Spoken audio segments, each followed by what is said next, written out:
Hello बच्चों, कैसे हो आप लोग। तो देखो पीडी के सेकंड लेक्चर में आप सबका स्वागत है। अब हम लोग क्या पढ़ रहे थे, तो पार्शियल डिफरेंशियल इक्वेशन। तो लास्ट लेक्चर में हम लोगों ने ये देखा था कि पार्शियल डिफरेंशियल इक्वेशन को जनरेट कैसे करते हैं, मेथड ऑफ एलिमिनेटिंग कांस्टेंट, फिर मेथड ऑफ एलिमिनेटिंग फंक्शन, ये सब हमने देखा। तो आज हम पढ़ेंगे बच्चों कि कोई भी पीडी को सॉल्व कैसे करना है। ओके, सॉल्यूशन ऑफ पीडी पढ़ने वाले बच्चे, सही बात है, क्लियर। अब सॉल्यूशन ऑफ पीडी कहां पे जाता है, देखो सॉल्यूशन ऑफ पीडी का मतलब क्या कि पार्शियल डिफरेंशियल इक्वेशन होगा उसको सॉल्व करना है। ओके, अब आज हम पढ़ेंगे कि सारे इक्वेशन जो इस फॉर्म के होते हैं, P P Q Q is equal to R, जिसको बोलते हैं Lagrange differential equation, generally Lagrange form बोलते हैं इसको सॉल्व कैसे करेंगे उसके बारे में आज सीखेंगे। ओके बच्चों, अब जनरली किसी भी इक्वेशन को सॉल्व करने की, पीडी को सॉल्व करने की दो मेथड्स हैं। दो मेथड तो अभी हम समझेंगे, बट उसके बाद अलग अलग केसेस पढ़ेंगे पीडी को सॉल्व करने के। 5 डिफरेंट केसेस है। ओके, अब फर्स्ट मेथड है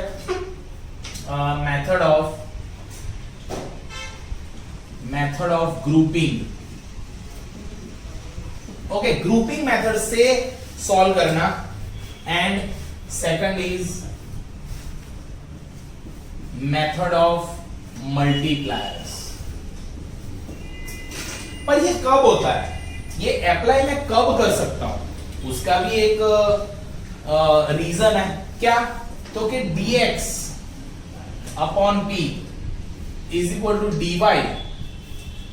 okay, dx upon p, this dy upon q, okay capital, is equal to dz upon r। अब ये जो है, ये आपको ऑलवेज याद रखना है बच्चों, आपको ये पता होना चाहिए। इस कंडीशन के बाद या तो आप मेथड ऑफ ग्रुपिंग कर सकते हो या तो मेथड ऑफ मल्टीप्लायर्स कर सकते हो।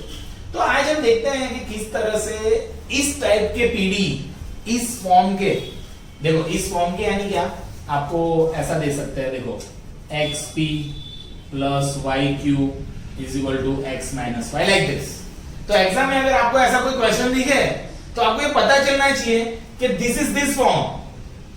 ओके, या तो आपको ऐसा दिए, देखो x del z by del x plus y del z by del y is equal to something, यहां पे कुछ भी है, ओके x स्क्वायर, कुछ भी। सो आपको ये पता चलना चाहिए this is the format this. तो ऐसे वाले सारे इक्वेशंस को सॉल्व करना आज के लेक्चर में देखेंगे हम लोग। सो एक्चुअली चालू करते हैं आज का लेक्चर। ये मैंने ये समझाया कि आज के लेक्चर में हम कौन से मेथड्स पढ़ने वाले हैं। ओके बच्चों, तो चलो इसको चालू करते हैं।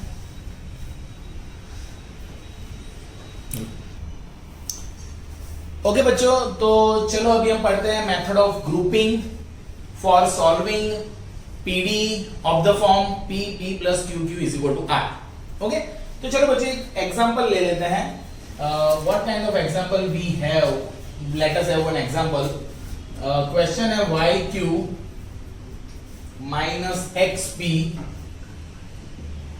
is equal to z। Now देखो एकदम बेसिक लेवल का एग्जांपल लिया है मैंने। why? बिकॉज आप सबसे पहले अपनी प्रोसीजर समझ लो कि how to solve this. Okay, तो देखो कोई भी इक्वेशन दिया है, सबसे पहले आप उसको इसके साथ कंपेयर कर लो। ओके, तो आप यहां पे लिख सकते हो सॉल्यूशन में, by comparing it with standard form लिख दो या तो लैग्रांज फॉर्म लिख दो। Okay, Lagrange equation. सो इसके साथ कंपेयर करोगे तो you will get capital P is equal to what, P का multiply, that is minus x, Q capital Q which is what, y, and r is z। now अब इतना होने के बाद the condition is dx upon p dy upon q and dz upon r। ये condition को stick रहो आप। देखो यहाँ पे जानबूझ के y वाला आगे दिया है x, तो ये सब समझना तो आपका लेवल ही है अभी, बराबर है। अब इतना होने के बाद हम वैल्यू रख देंगे, तो dx by p, p is minus x, dy by q, q is a y, and dz by r, r is a z. Okay, so we reach up to here. Now इसके बाद बहुत easy है, what we are going to do, let us group, पहला ये दोनों group लेते हैं, so that's why dx by minus x, dy by y. Obviously यहाँ पे d है, see it's not del, d है, इसका मतलब ये तो सिंपल वाला डेरिवेशन है।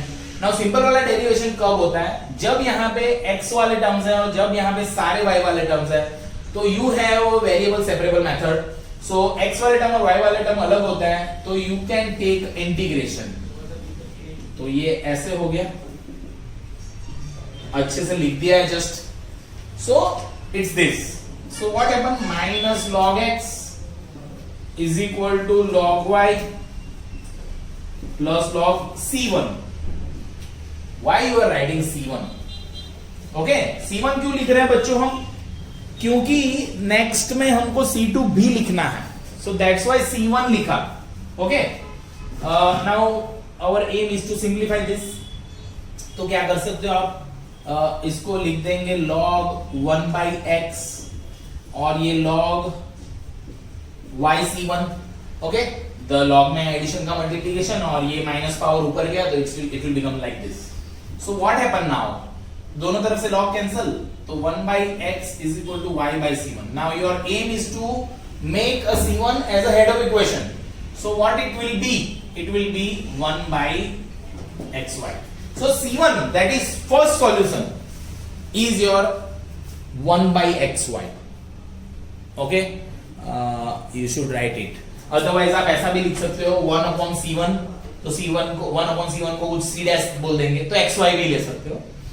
Okay, so this is the solution with the first group. What we are studying, method of grouping. So what we are taking a group which can be solved by me easily। मैं उस तरह से group लूंगा ना, देखो मैं इसका और इसका भी ग्रुप ले सकता हूं, इसका भी ग्रुप ले सकता हूं। क्यों, यहाँ पे तो xy वाले टर्म्स अलग ही है, कभी कभी ऐसा नहीं होगा, हम इसके बाद जब लेवल बढ़ाएंगे सम का, तब हम ये समझेंगे कि ग्रुप कौन सा लेना चाहिए। ओके, बट अभी हम पढ़ रहे हैं मेथड। तो ये पहला सॉल्यूशन ये हो गया। ओके, सेकंड सॉल्यूशन करते हैं अभी हम। अब देखो बच्चों, वी नीड 2 सॉल्यूशन, तो हम क्या करेंगे, यहाँ पे इसके बाद हम लोग लिखेंगे एंड, यानी कि दूसरा सॉल्यूशन। एंड दूसरा सॉल्यूशन क्या, तो क्या आप ले लो dy by y is equal to dz by z। Okay, और अगेन इंटीग्रेशन कर लो आप, तो 1 by y dy is equal to 1 by z dz। Okay, so it will become log y is equal to log z plus log c2। So ultimately you will get log y is equal to log z c2। So y is equal to z, so c2 is equal to y by z। So this is your answer। Now what happened? See, आपको बच्चों याद हो तो previous lecture में मैंने आपको ये सिखाया था कि जब आपके पास ऐसा इक्वेशन हो f of something x plus y plus z और x square plus y square, ऐसा इक्वेशन हो तो उसका सॉल्यूशन होता है दिस। ऐसा मैंने लास्ट लेक्चर में आप सबको समझाया था कि ऐसे इक्वेशन का सॉल्यूशन ये होता है। अब हमारा क्वेश्चन ये है बच्चों, तो आंसर इस फॉर्म में लिखना चाहिए हमको। सो दैट्स व्हाई ये 2 सॉल्यूशन जो आए हमारे, उस पर से हम आंसर लिखेंगे। आंसर या तो सॉल्यूशन f ऑफ, पहला आंसर आया था 1 by xy और दूसरा आंसर आया है y by z is equal to 0। तो दिस इज योर आंसर। और इस ऐसा नहीं लिखना है तो आप ऐसा भी लिख सकते हो xy and y by z। Okay, इसको उल्टा किया वो आप कांस्टेंट को तो सेट कर सकते हो बच्चों, बट दिस मोर प्रॉपर, इसको ही लिख दो अच्छे से। सो दिस इज द सम जिसमें ओके बच्चों, एक और सम करते हैं मेथड ऑफ ग्रुपिंग को थोड़ा डिटेल में समझने के लिए। तो हम लोग पीडी सॉल्व कर रहे हैं ना। तो देखो ये जो क्वेश्चन है, तो ऑलवेज लेट द क्वेश्चन, उसको इस तरह से लेंगे। ओके बच्चों, चलो देखो, तो ये सम में हम क्या करेंगे, देखो इसको इसके साथ कंपेयर कर रहे हैं, तो अब आप जो बेसिक सी चीजें वो तो लिख देंगे। तो देखो dx by p, तो p के साथ है, यहाँ पे कौन है x, फिर dy by q, तो ये q के साथ होता है, कैपिटल Q होता है, y is equal to dz by, जो इस तरफ होता है, तो ये हो गया x माइनस वाई। अब देखो यहाँ पे एक ट्विस्ट है देखो, बाय ग्रुपिंग, जब आप ये ग्रुप ले लोगे तो आप इजीली इसको सॉल्व कर पाओगे। सो यहाँ पे इंटीग्रेशन आ जाएगा, you will have log x is equal to log y plus log c1। Okay, तो इसका मतलब x by y बराबर c1 आ जाएगा। You can have this on your own. अब ये नहीं, this is not a thing to learn here, what we want. अब आप कौन सा ग्रुप लोगे? सपोज ये ग्रुप ले रहे हो, तो यहाँ पे z है, ये सपोज इधर जाएगा तो x है, सॉल्व ही नहीं होगा, यू कांट इंटीग्रेट इट। क्यों? क्योंकि सिंपल डेरिवेशन में हम लोग किसी टाइम भी डेरिवेशन करते हैं तो किसी भी वेरिएबल का डेरिवेशन उसी के रिस्पेक्ट में करते हैं ना। जैसे कि हम लोग डेरिवेशन करते हैं del square y by del x square, तो इसका मतलब क्या है y का डेरिवेशन दो बार x के रिस्पेक्ट में होगा। जब हम सिंपल डेरिवेशन करते हैं तो हम ऐसा लिखते हैं, हम कभी नहीं लिखते ऐसा। तो इसका मतलब सिंपल डेरिवेशन के टाइम पे जब दो अलग अलग वेरिएबल हो गए तो उसका इंटीग्रेशन मैं नहीं कर सकता। समझ में आई बात? So what I am going to do, I have to understand कि मुझे किसी भी तरह से एक्स वाई वाली चीजें इकट्ठा करनी पड़ेगी। ओके, या तो इस तरह से इंटीग्रेशन करना पड़ेगा। तो देखो इसको मैं ये माइनस ये करते हैं, तो dx minus dy upon x minus y is equal to dz upon x minus y. अब आधे लोगों ने सर ये क्या किया, ऐसा क्यों किया, मुझे कैसे पता चलेगा सर? अब एक्चुअली मैं आपको एक प्रूफ करके बता देता हूं कि सपोज, एक सेकंड,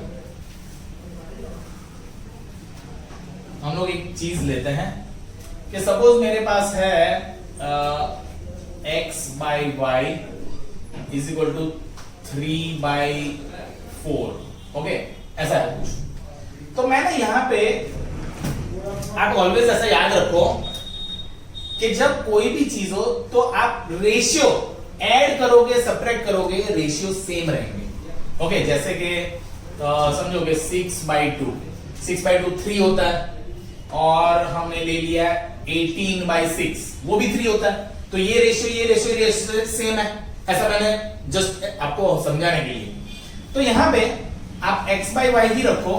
अब इन दोनों का सब्ट्रैक्ट करो, देखो तो 6 माइनस 18 अपॉन 2 माइनस 6, तो 6 माइनस 18 कितना हो जाएगा, माइनस 12, और ये हो गया माइनस 4, तो इसका रेशियो भी 3 हो रहा है ना। तो आप ऐसे कर सकते हो, समझ में आई बात है ना? मैंने इसको सब्ट्रैक्ट किया तो अभी वो सेम ही रहा ना, वो 3 ही रहेगा।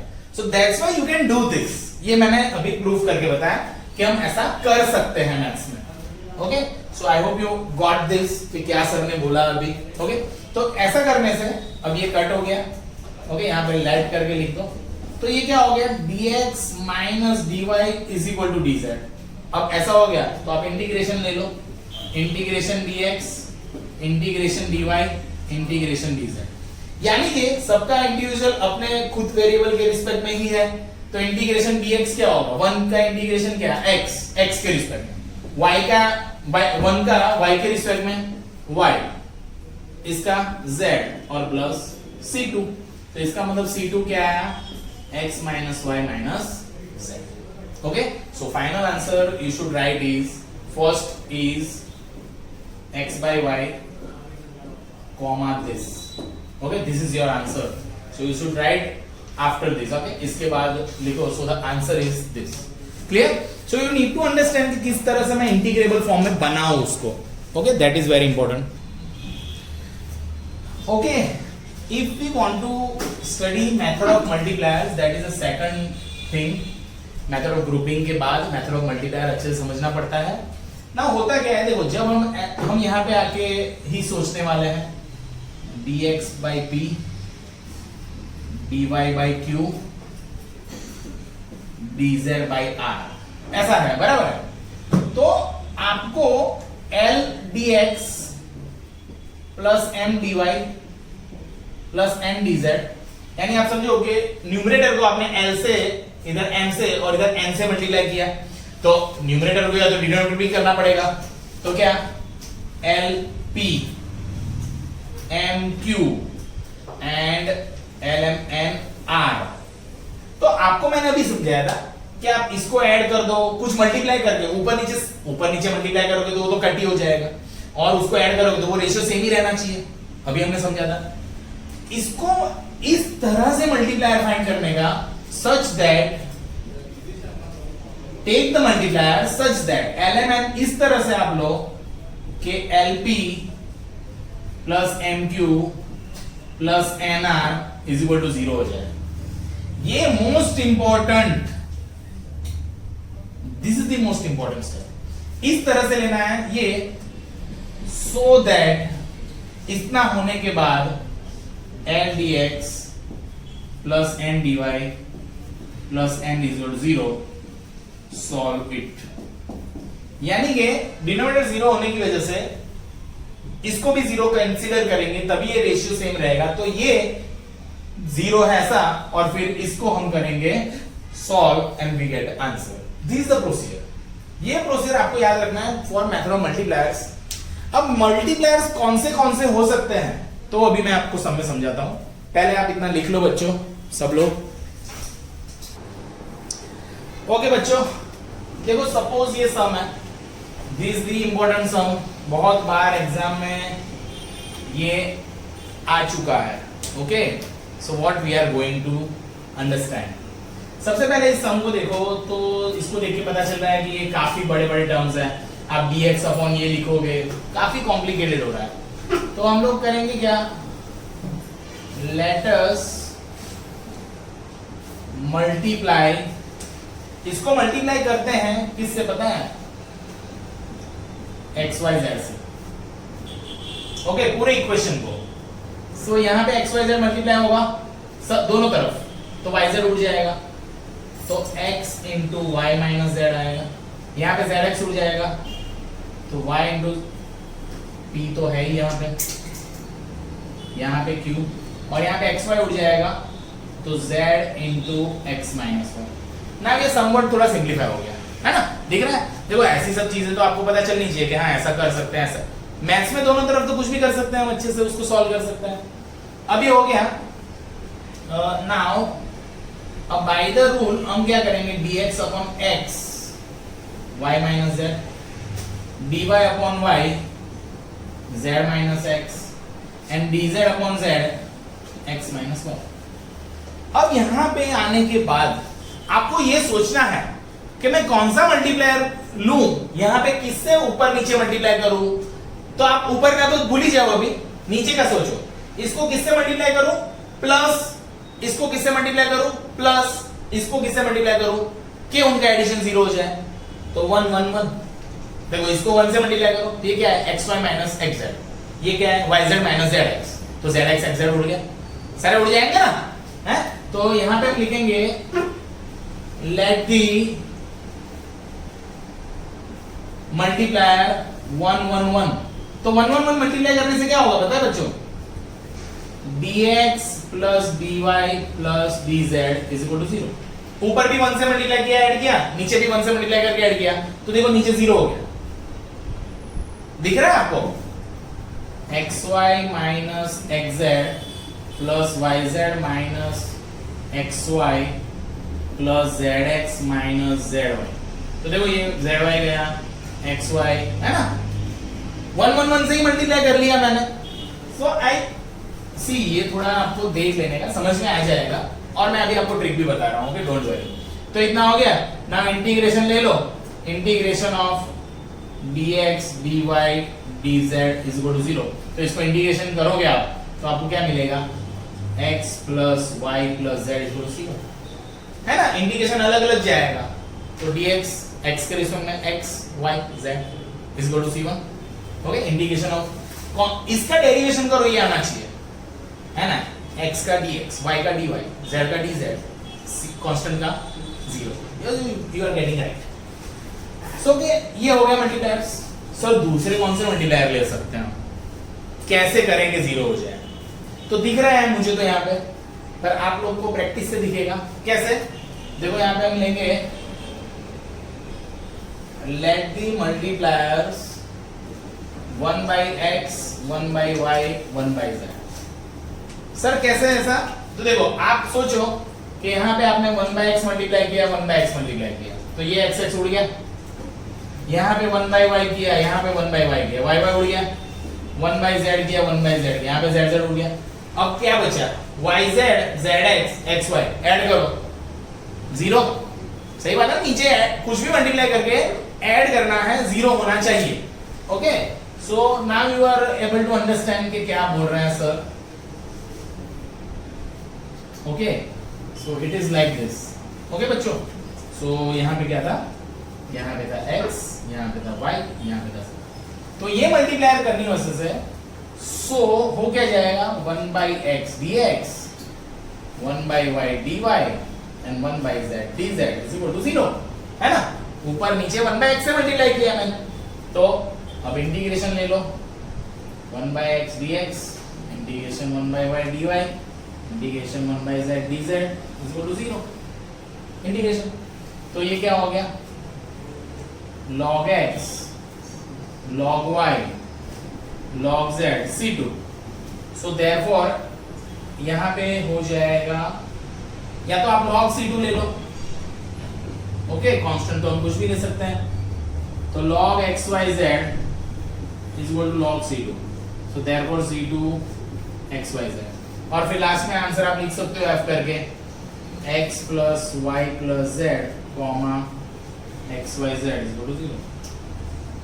Final answer. ओके बच्चों, so this is the method जिसको बोलते हैं मेथड ऑफ मल्टीप्लायर्स। अब ट्रिक ये है बच्चों, ट्रिक आप याद रखो कि मल्टीप्लायर्स हो सकते हैं क्या, 1 1 1 1 1 minus 1 minus 1 1 1 1 minus 1 1 ऐसे, यानी 1 1 1 के प्लस माइनस हो सकते हैं, यानी समझो ना यहाँ पे कहीं पे प्लस दे दे तो आप उसको प्लस माइनस करने पड़े। फिर होता है x y z 1 by x 1 by y 1 by z हो सकते हैं, फिर हो सकते हैं x y minus z x minus y z ऐसे, x y को माइनस करके देखो। फिर हो सकते हैं x square y square z square, यानी सिमेट्री में ही होंगे ऑलवेज। एक मल्टीप्लायर से जो टर्म बनेगा दूसरे को उसके ऑपोजिट xy वाला है तो yz से, यानी इस तरह से आप सोचोगे तो आपको पता चल जाएगा कि क्या मल्टीप्लाई करने से, क्या ऐड करने से वो 0 हो रहा है। ओके बच्चों, so it's a method which is very important called method of multiplier।